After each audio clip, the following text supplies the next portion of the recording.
Welcome back into the Play-by-Play, a sports media talk show from Awful Announcing, where the NBA All-Star Game is so back. I'm Brendan Clean, a staff writer at Awful Announcing. That's Drew Lerner, an editor at Awful Announcing. It is Tuesday, February 17th, coming to you live a day late, courtesy of all of the presidents of this fine country. Make sure to hit subscribe on YouTube, follow on X. We're live for you 3 times a week here on the Play-by-Play on those platforms. Also, of course, check us out at awfulannouncing.com. Are we shutting out all the presidents? All 47? I don't distinguish. Do you? What's the difference? They're all great guys. I guess there's fewer than 47.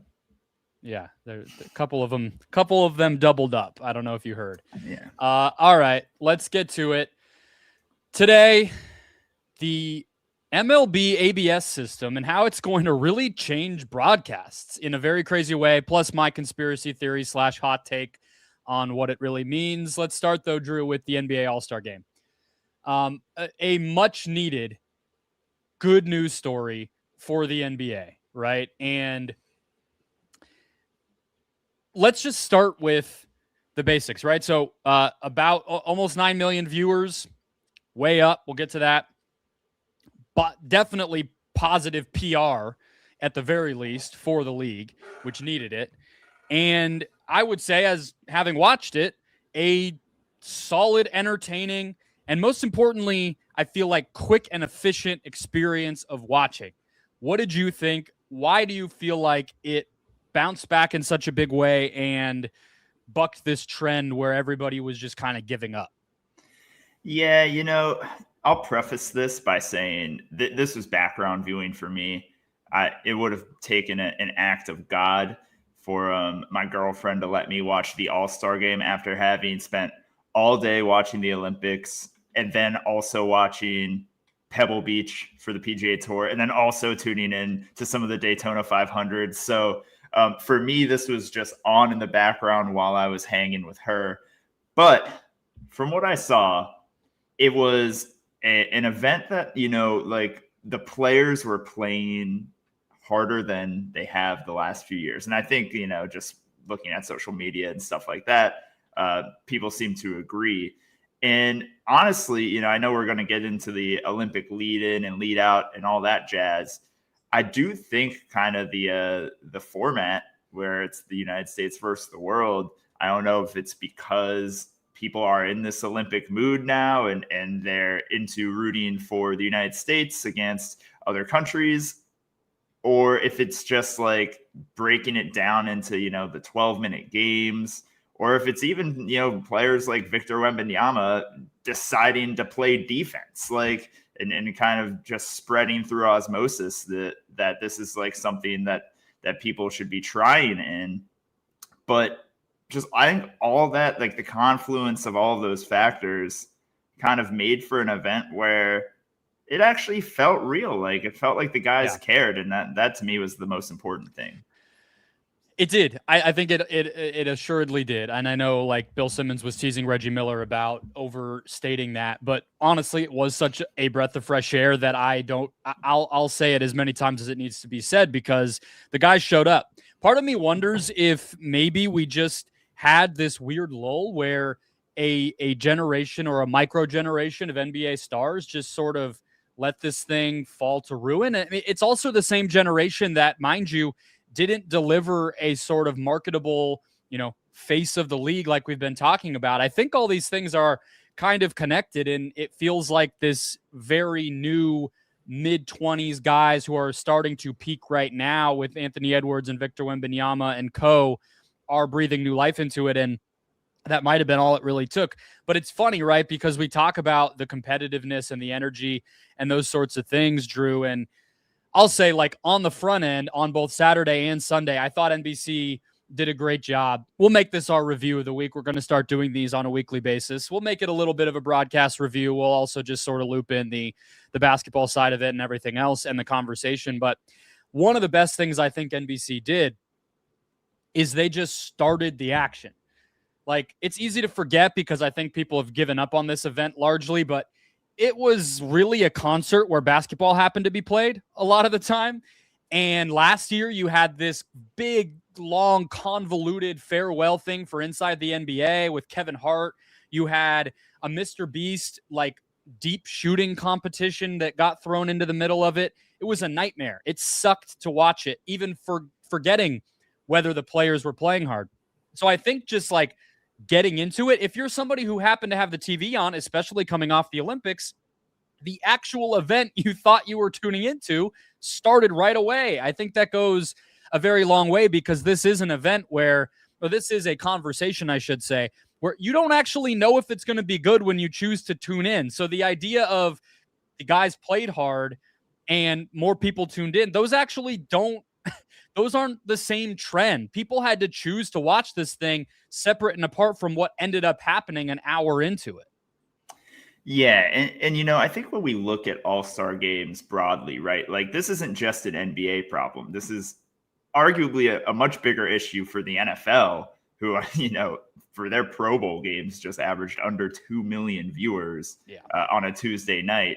And, you know, the NHL too, the only one that's really gotten it right is baseball. But, you know, it's kind of because there's really no injury risk to play in a Major League Baseball all-star game, right?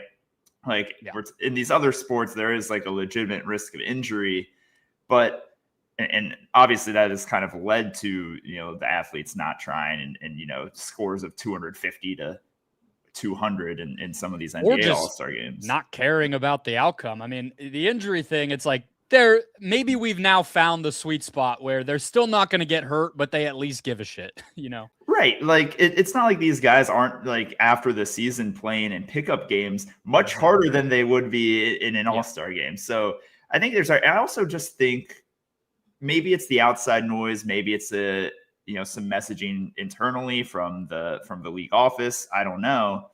But I think there's a realization among the players that they have to deliver a product that is meaningful for fans. You know, even in the years like last year where the game averaged 4.7 million viewers, that was the second lowest viewership all time for an NBA All-Star game. But that's still one of the most watched events in the NBA for the regular season, right? Until you get to the postseason, you're not getting an audience that large. And I think maybe that message has gotten through to some of the players. Like, this is a showcase of the league. And if we want the league to remain on the right trajectory, this needs to be something you give a shit about. Okay, so let's dig into the numbers. We also have a Jordan Hudson line coming up. I'll leave that ambiguous on purpose until we get to it.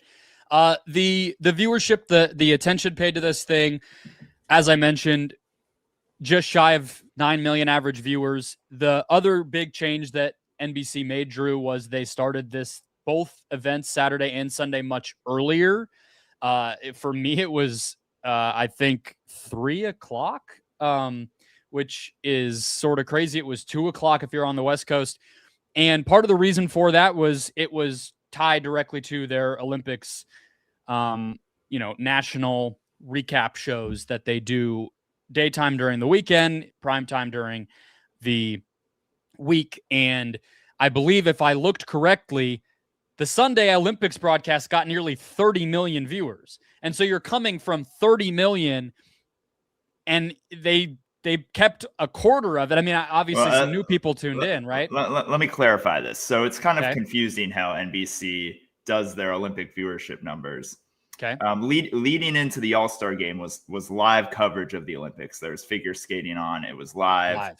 Okay. And then afterward, primetime in Milan is the taped Olympic, pre-produced replays of what happened throughout the day. NBC combines those numbers. So they're combining the audience that tuned in between 2 and 5 p.m. Eastern time to watch the live figure skating and what else, what other competitions were live during the afternoon. And then they're combining that audience number with the primetime number. They actually do not split those up. So, there is a possibility for double counts. Like if I were watching in the afternoon and then I also watched the primetime show, I would get counted twice in NBC's measurements. Very confusing, very convoluted. Yes. I believe we will actually at Awful Announcing get the hour by hour numbers later this afternoon. So we'll probably have something on that for the website later. But realistically, there's a reasonable chance, considering that the announced number from NBC was 27 million, I believe, which was combined. Yeah. There's a reasonable chance that more than 8.8 million people were watching the afternoon coverage of the Olympics leading into the NBA All-Star Game. What did not happen was the NBA All-Star Game lost 3/4 of the audience, which I've seen some maybe bad faith actors bring up on Twitter. That did not happen. Honestly, even if that was true, I mean that wouldn't be a big indictment on them. You know, if people are watching live figure skating and then all of a sudden there's an NBA game, they're probably going to turn it off. But like whatever it was, it helps. It's better than, for instance, a rerun of some mid 2000s action TV show on TNT, which is what used to lead in, right? Yes. And so, nevertheless, though, a big success, because I think you're right. And like how much value do you think the All-Star Game had for NBC? That's a question, because I talked to Sam Flood and Paul Benedict from the NBA last week for a preview story for the weekend. And they, you know, I think they were pretty reasonable about not trying to set expectations really high and admitting that there's a problem and telling me what the changes they might think would help were going to be, some of which we're talking about now, but also this is something that ideally should and could be like a big draw and a tent pole of the NBA calendar for a network that's paying a hell of a lot of money to have these rights. Yeah. Hard for me to put a dollar figure on it, right? NBC is paying an average of $2.45 billion a year for the NBA over the course of the next 11 years. That figure right now is much lower. These deals always escalate over time, so they'll probably be paying closer to $3 billion by the end of this deal in 2036. They might be paying closer to $2 billion now. Yeah. That being said, if we're thinking about like the cost of maybe a one-off NFL game that gets maybe double or a little more than double the viewership of this All-Star Game, that tends to be in the $100 to $150 million range. So if we're just going based off that, maybe the NBA All-Star Game, if it gets 9 million viewers, somewhere in the $50 million range. I think the value for NBC here, though, is kind of in conjunction with the rest of the events that they're airing in February. I mean, they've had this kind of ridiculous promotion of Legendary February, and the Super Bowl obviously can get put into that. The Olympics obviously can get put into that. I don't really know if the NBA All-Star Game kind of lives up to the billing of Legendary February. I mean, going into Sunday, there's a good chance that, and there still might be, I don't know, there was a good chance that the NBA All-Star Game was going to be the third most watched sporting event of the day behind the Olympics and the Daytona 500. So, it might get a lot of attention because Twitter loves to talk about the NBA, and, obviously websites like ours, there's a lot of attention paid to the NBA over something like NASCAR. But in reality, this is, not the biggest event. And I think maybe people put a little too much weight into the viewership numbers of it, because as like an indictment of how the league is doing, mostly because, like we mentioned, it is just like that tent pole in the middle of the regular season that can kind of serve as a benchmark for how the league is doing. But in reality, and you know this just as well as anyone, Brendan, the real value in these media rights, it's all in the postseason when it comes to the NBA and Major League Baseball. The regular season stuff, that's nice to have. It's good to get a few million people tuning into regular season games each week. That's, pretty solid numbers, for television these days. But really, it's about getting those audiences of 8, 10, 12, 15 million during the postseason that these rights deals are all about. And this is an event to create momentum on our way there, right?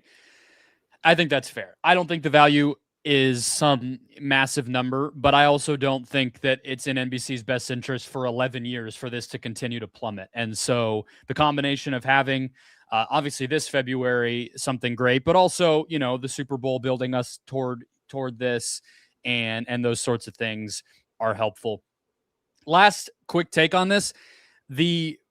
Saw some chatter of like, the NBA, why did we leave the Sabrina Steph stuff and the Caitlin Clark possibility in the dust? Well, because the WNBA doesn't have a collective bargaining agreement right now. It effectively doesn't exist as a league.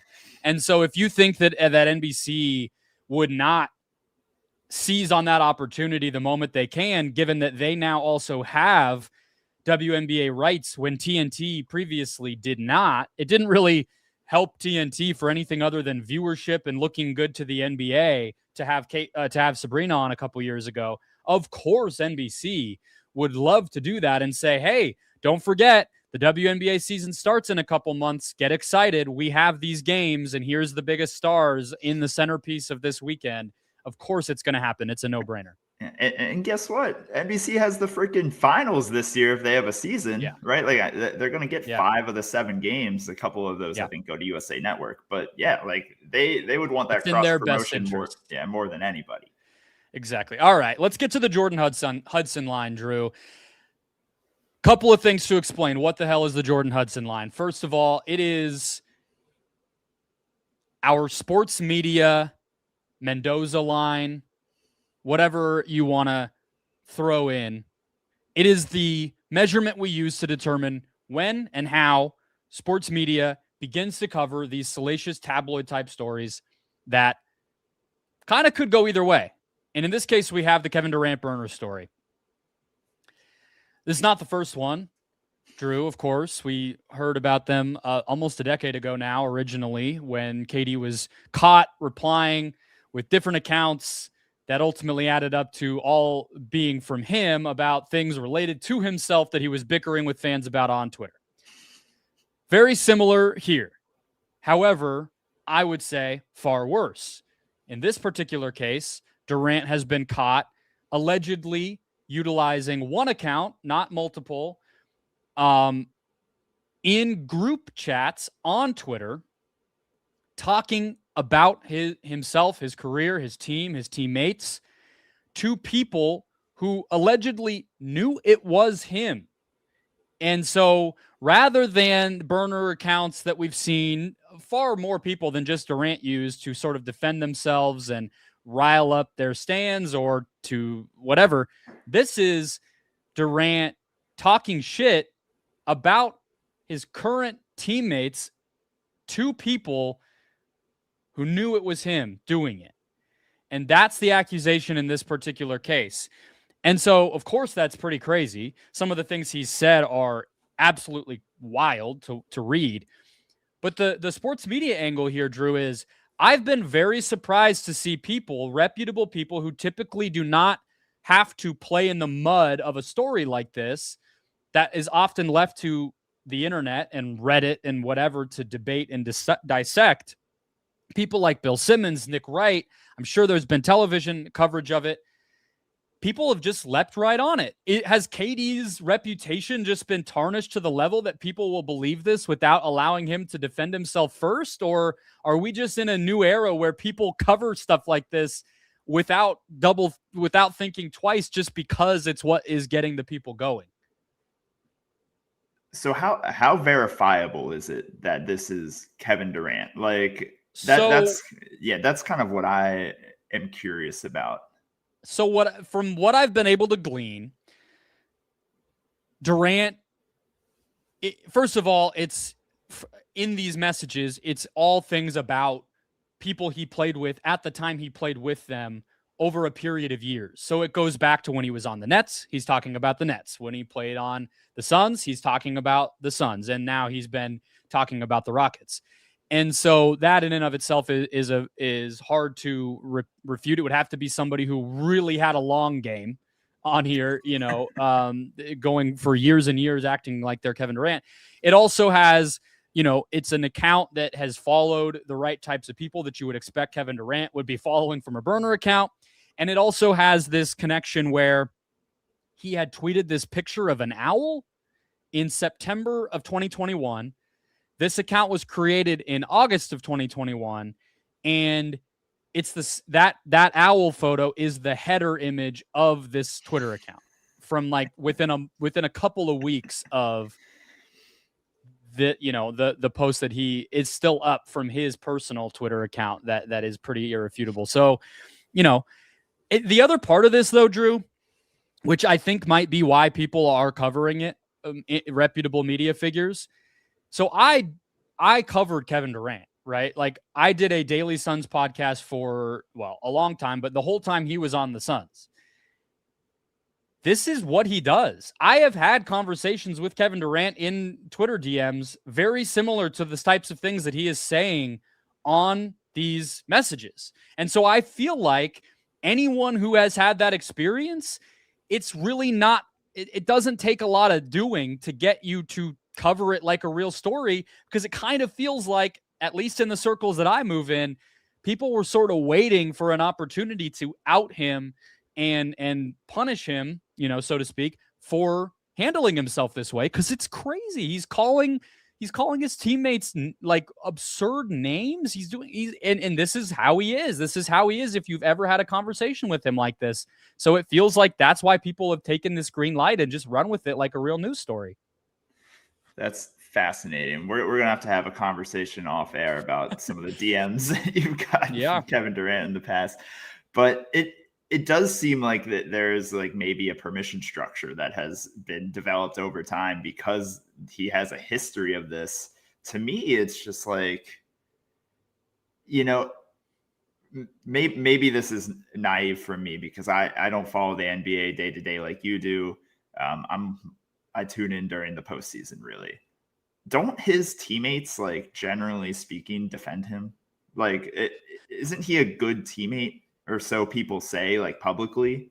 I think that he is selectively supportive and never veers into being a bad teammate outside of a couple of high profile, like the end of his Warriors tenure got ugly, right, obviously. And that was a whole thing. But outside of those moments, like, I don't think it ever gets to the point where there's conflict and confrontation going on, but I don't know if anyone would say he's like a star student either, Right. Okay. So it's just weird, like, because we all know he's so online and he's had these burner things happen in the past.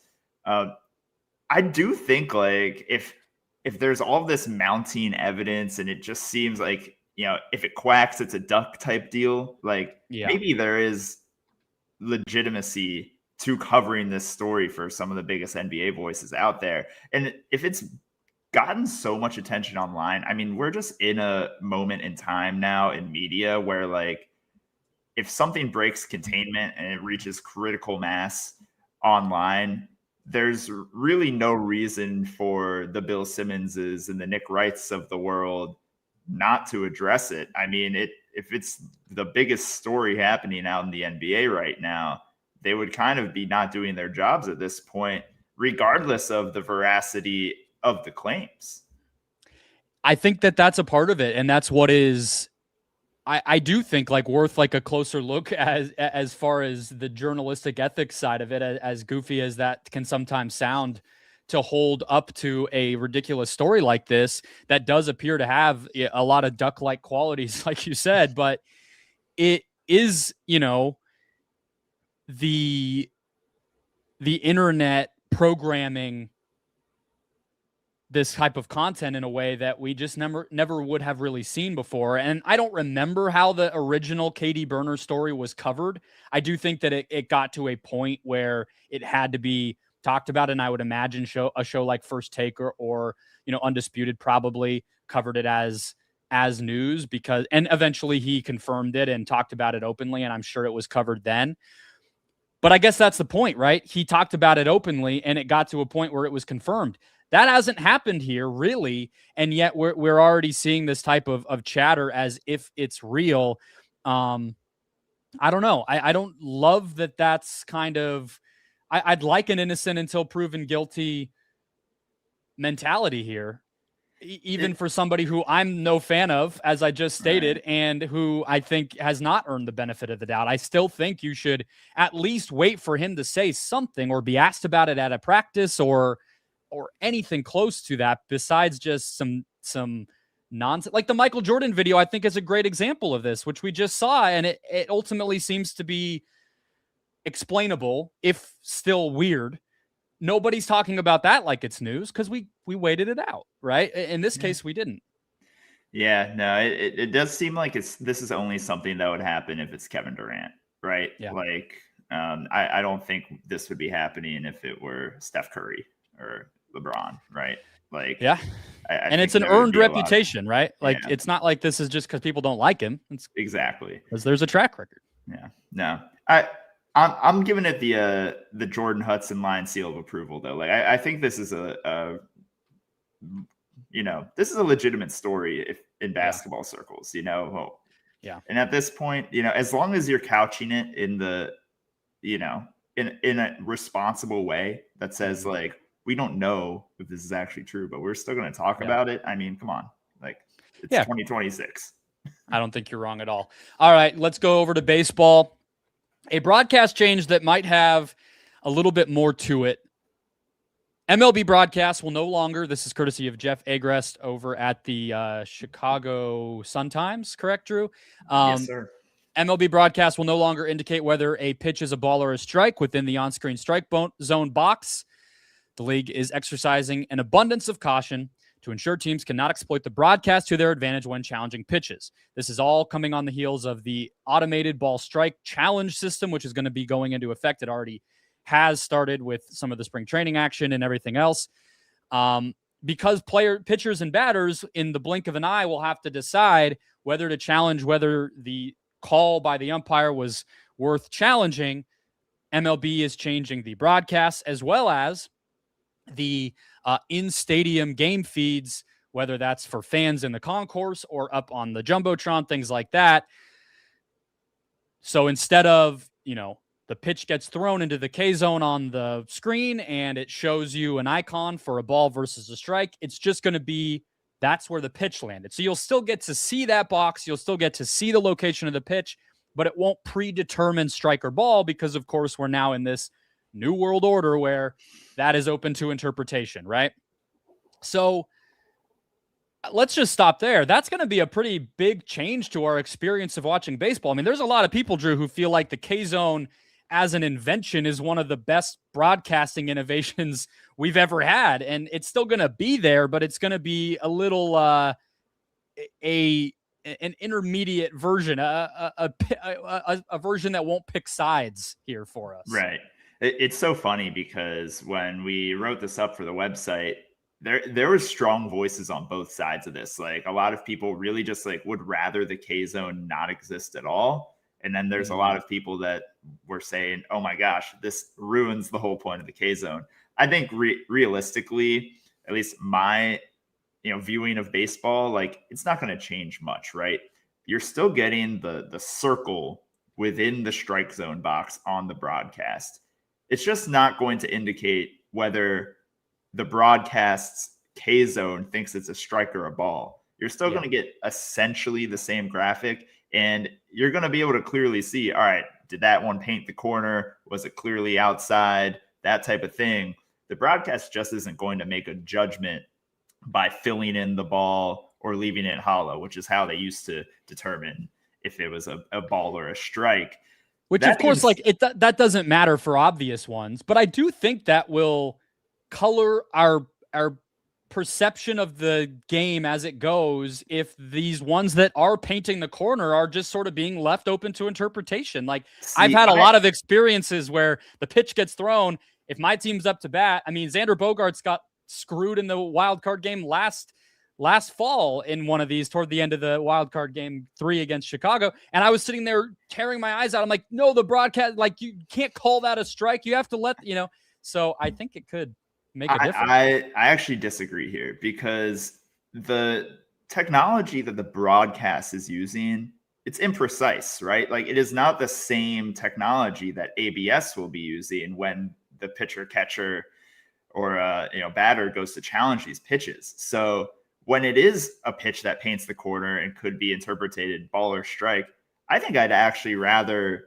wait and see what the ABS has to say or say like, okay, like that's one that maybe they should be challenging because what about ones where it could go either way, but they don't challenge it? That's kind of where my head's at of the ones that will frustrate me.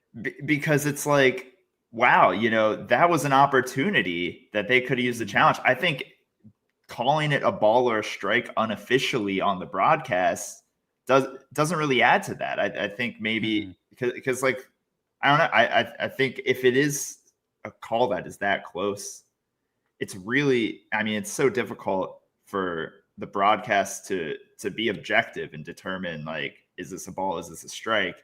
I'd rather just say, mark that in the back of my head. That was an opportunity that maybe they missed. Maybe in the future, broadcasts will get access to this ABS system, and maybe there will be rules implemented that say, hey, like, after a certain amount of time, 30 seconds, a minute, whatever, you can go back and say ABS would have called that a ball or would have called that a strike. But I don't actually think the production team determining balls and strikes was that big of a deal. I guess it might. It's going to be based upon how often they show us the iffy ones and make a point of it, right? Right. I guess I just don't want a situation where the ABS becomes the only opportunity in which we are sort of like highlighting missed calls, but honestly, looking at other sports, that's probably not going to be the case, right? Because Troy Aikman is game to tell us that something should have been a pass interference, even if it doesn't get reviewed or looked at to be a pass interference, right? So it'll probably just take some adjustment, and that's going to be how it goes. But I do think it'll be a big change because we are so accustomed to micro-analyzing pitch by pitch all of these things, and the broadcast is a big part of how we've done that. You'll still get your umpire report cards after the game. I think that'll, maybe those will take on more importance now. Yeah, it'll have to be an adjustment for how these production teams decide to show this to us, given that the batter and pitcher have more control, but it can't be the end all be all. But my conspiracy hot take here, and I have reached out to MLB for comment, and they actually responded that they're going to give me something here, Drew. So that's pretty exciting. Yeah. But don't have my answer yet. We may have to report back as we go. I feel like this is about gambling.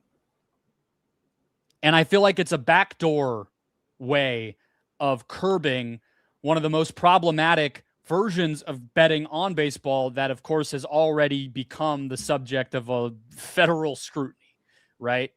Emmanuel Clase is under investigation, probably going through criminal proceedings at this point, due to allegations that he rigged at least 250 pitches across 48 games, according to the most recent reporting that we have. That's the Cleveland Guardians closer who was throwing the most heinous intentional balls that you will ever see, right? And we all saw the highlights. He, of course, was suspended and everything else.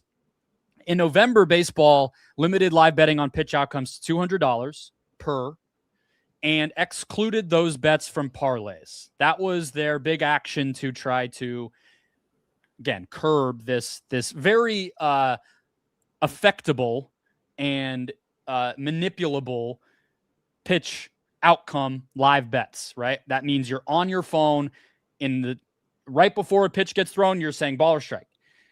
And of course, any pitcher on the mound has extreme control over that, especially to throw a ball. It'd be like a Jared Goff throwing an interception on purpose. Of course, he could affect that, right? But if the MLB, if MLB is no longer feeding these pitch outcome data feeds to the in-stadium screens, TV broadcasts, some of their apps, things like that, I would imagine they're not feeding it to operators either, at least not immediately. Maybe it's on a delay, something like that. And these gambling operators, sportsbook operators, gambling operators.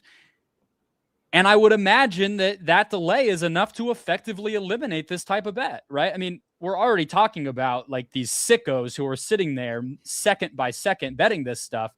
If it's on a delay, people already get frustrated that the TV lag gets in the way of some of these types of bets.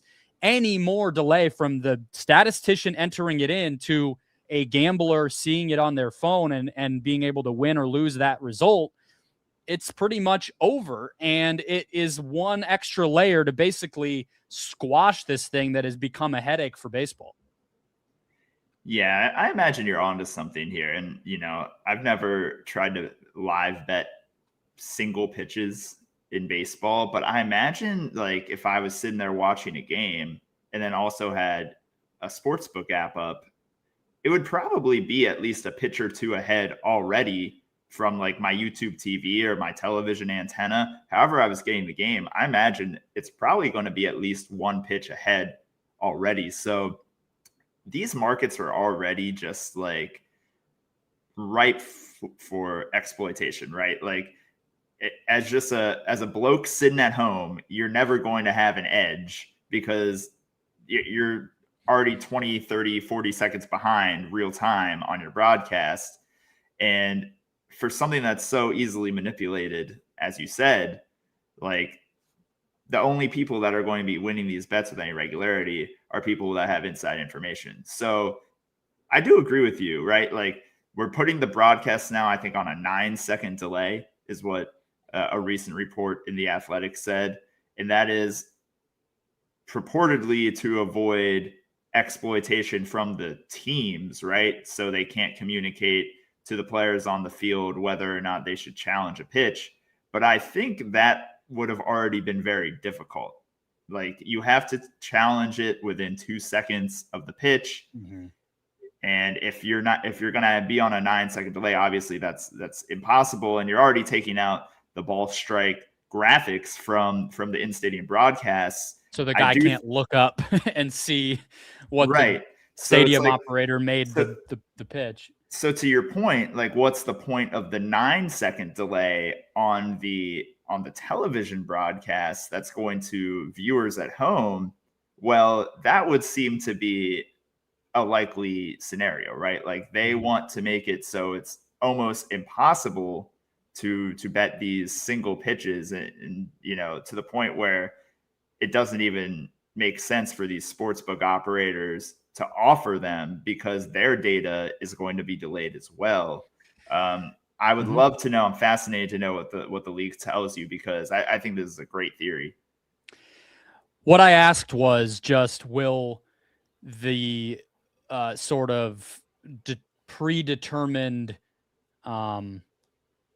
this info of whether it has officially been a ball or a strike, will that be fed to the operator, the sportsbook operators in the same fashion it had been before, or in some sort of delay or alternative state like it's going to be?